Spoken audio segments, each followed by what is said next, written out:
Hello students, आज हम class 11th arts की हिस्ट्री का फर्स्ट चैप्टर पढ़ेंगे from the beginning of time. समय की शुरुआत कहाँ से हुई और कैसे मानव की उत्पत्ति हुई और कैसे उनका विकास हुआ, उसके बारे में आज हम पढ़ेंगे। This chapter tracks the beginning of human existence. यह चैप्टर इस बात की चर्चा करता है कि मानव का अस्तित्व कब और किस रूप में आया। मानव का अस्तित्व या मानव का जन्म कब और कैसे आया, उस बारे में पढ़ेंगे। It was 5.6 million years ago, written as MYA, that the first human-like creature appeared on the Earth's surface. 56 million year ago यानी 56 लाख वर्ष पूर्व ऐसे प्राणियों का उद्भव हुआ, ऐसे प्राणी का जन्म हुआ जिन्हें हम अर्थ पर ऐसे प्राणियों का जन्म हुआ जिन्हें हम आज मानव कह सकते हैं।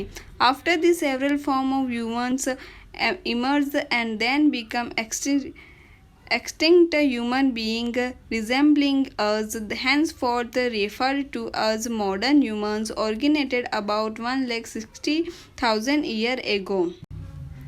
फिर जो आदि मानव थे उनके कई प्रकार से रूप बदले और फिर एक समय ऐसा है कि वो लुप्त हो गए। फिर उसके बाद वापस मानव का जन्म हुआ 1,60,000 ईयर पहले। तब उसके बाद जो मानव का अस्तित्व आया तो उसको हम मॉडर्न ह्यूमंस आधुनिक मानव कहते हैं और मिलियन ईयर एगो को हम MYA शॉर्ट में लिख सकते हैं। During this long period of human history, people obtain food by either severing for hunting animals and gathering plant produce. They also learned how to make stone tools and to communicate with each other. हालांकि आगे चलकर इंसानों ने भोजन जुटाने के कई और तरीके अपना लिए, पर शिकार और संग्रह करने जैसी चीज़ें, इधर उधर से खाने की चीज़ें तलाशने का लगातार उनका जो दौर था वो चलता रहा। Although other ways of obtaining food were adopted later, hunting gathering continued.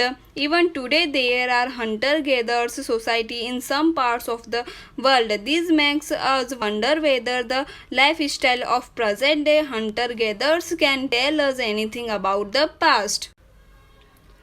और जो संग्रह करने का, शिकार करने का जो सिलसिला था वो निरंतर चलता रहा। आज भी दुनिया के कुछ भागों में ऐसे शिकारी संग्राहक समाज है जैसे कि मोमेडन वगैरह, वो आज भी शिकार करते हैं और उनका सेवन करते हैं।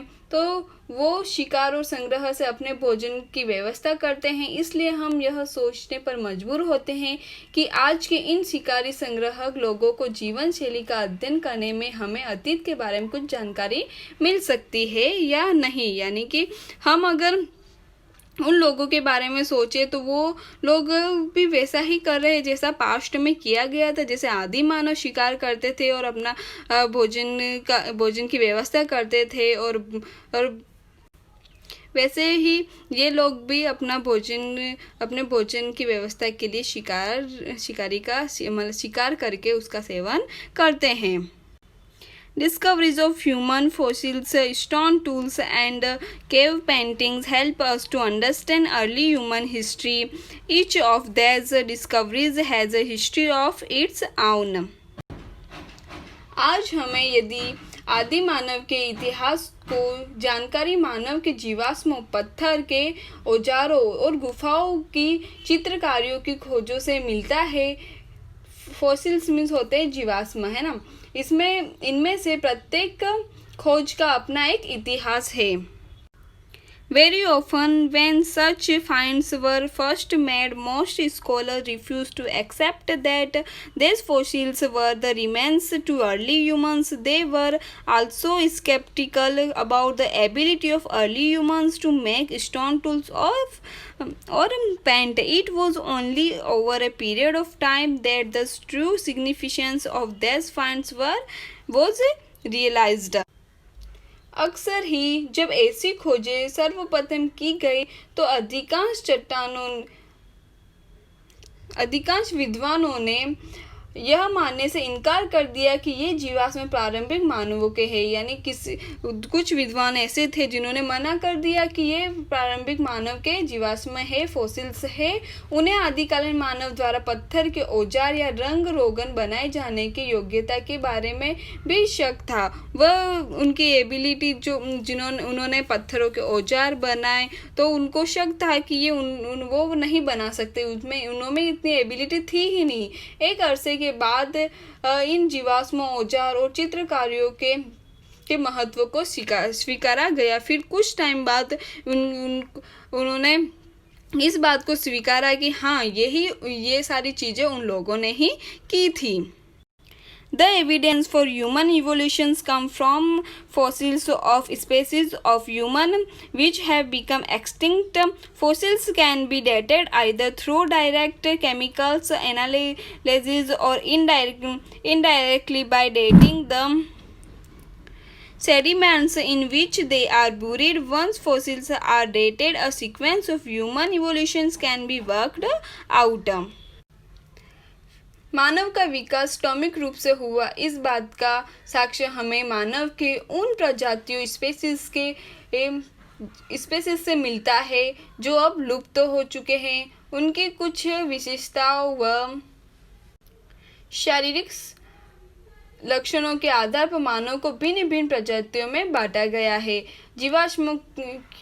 जीवाश्मों की तिथि का निर्धारण यानी डेट का निर्धारण प्रत्यक्ष रासायनिक विश्लेषण द्वारा उन परतों व तलछटों के काल का परोक्ष रूप से निर्धारण करके किया जाता है जिनमें से दबे हुए पाए गए हैं। जब एक बार जीवाश्म की तिथि मानी गई कि ये इस काल की है तो तब मानव विकास का क्रम निर्धारित करना कठिन नहीं रहा। साइंस की रिसर्च से केमिकल्स का यूज़ करके जो जीवाश्म फोसिल्स वगैरह मिले थे तो उनसे हमको पता चला ये जीवाश्म कितने पुराने हैं और इनकी डेट क्या रही होगी, तो उसके अकॉर्डिंग हमको वो डेट प्राप्त हुई है। When such discoveries were first made about 200 years ago, many scholars were often reluctant to accept that fossils and other finds, including stone tools and paintings, were actually connected with early forms of humans. This reluctance generally stemmed from their belief in the Old Testament of the Bibles, according to which human origin was regarded as an act of creation or by God.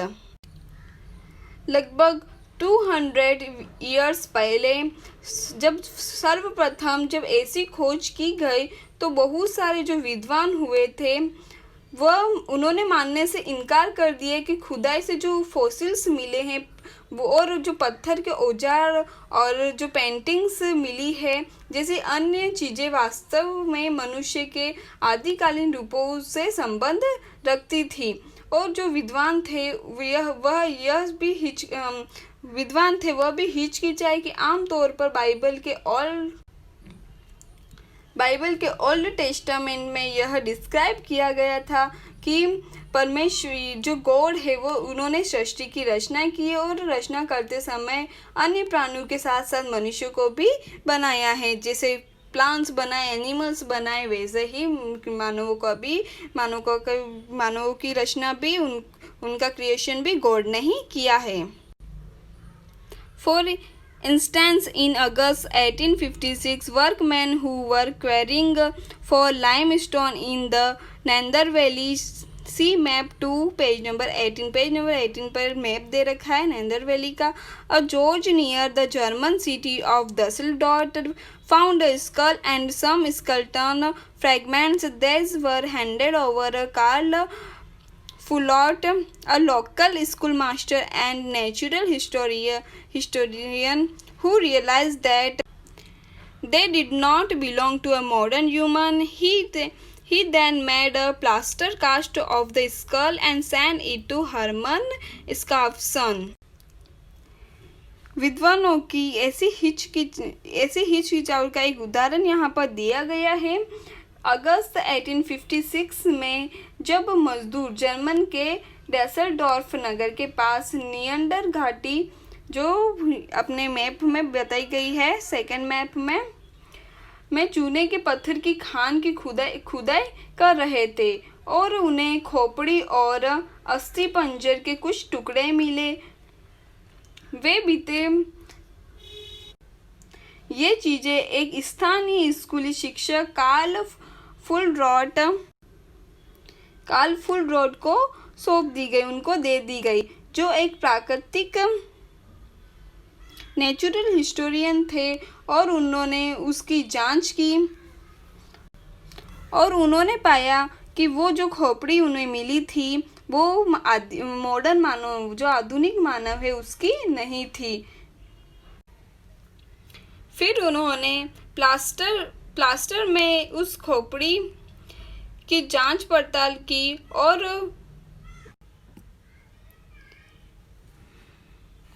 a professor of anatomy at Bonn University the following year, they jointly published a paper claiming that the skull represent a form of human that was extinct. At that time, scholars did not accept this view and instead declared that the skull belonged to a person of more recent time.